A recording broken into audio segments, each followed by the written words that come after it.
Of course, kay Direk Sig muna.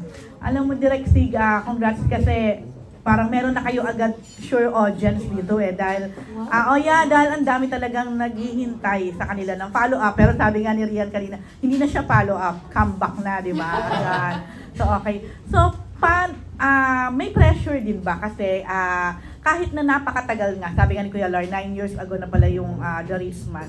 May pressure din ba na para kasing sa kanilang dalawa, yun yung susundan, yung tapos baka hanapin yung mga characters din nila dun sa dating teleserye. Siyempre, grabe yung pressure din sa akin kasi sobrang, it's a groundbreaking teleserye siya for me, lalo na at that time. And I think maraming LGBT na nagustuhan yung teleserye.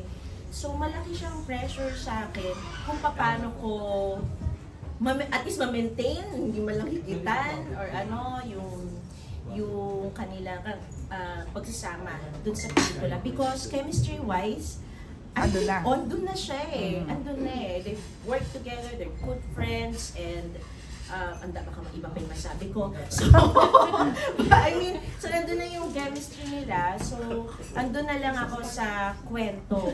Kung ano yung aabangan natin doon sa kanilang next na pagkasama. Do you think it helps na itong dalawa kasing ito parang wala naman nagda-doubt na they are really straight girls, no? Di ba?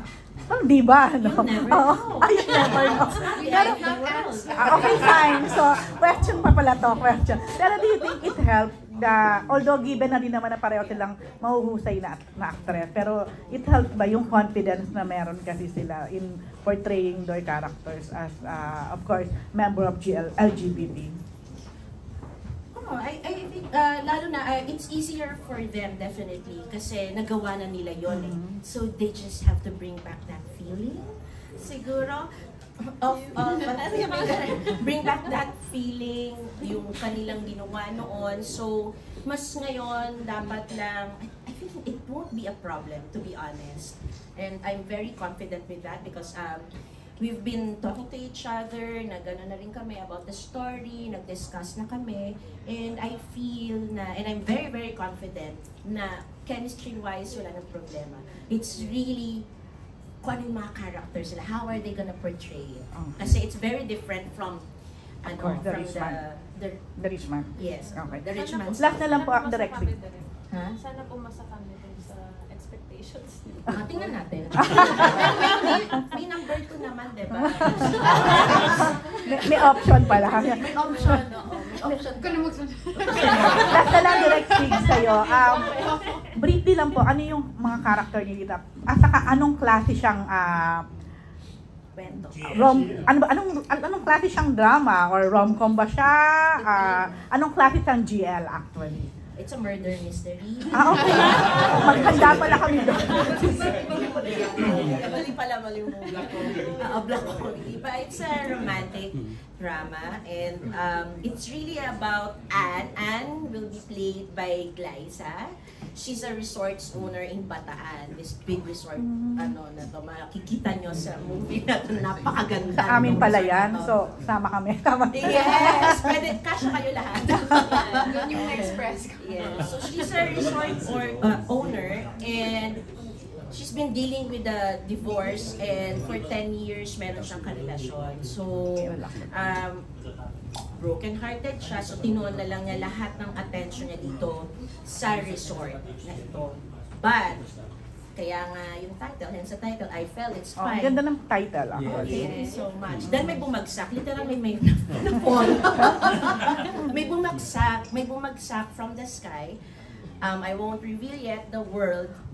So dyan pala papasok ang fantasy. Yes, Okay. may bumagsak. Wala Meteor Garden ba ito?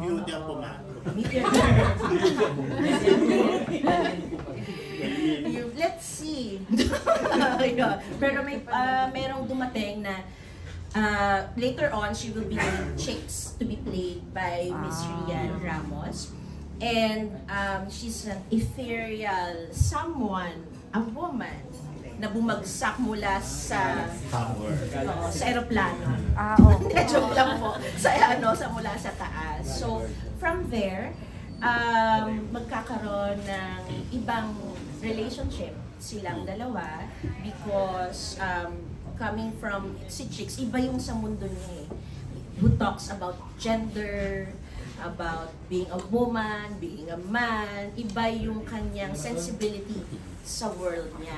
Because everything is equal, love is genderless sa world niya. So when she arrived dito sa Earth, doon ako question yung magkaiba sila ng sensibilities. But then, yun din mabibreak din ng character ni Liza because dun rin siya, they learn from each other and most likely mas si Liza yung mas natututo dito kay Chicks. Yeah.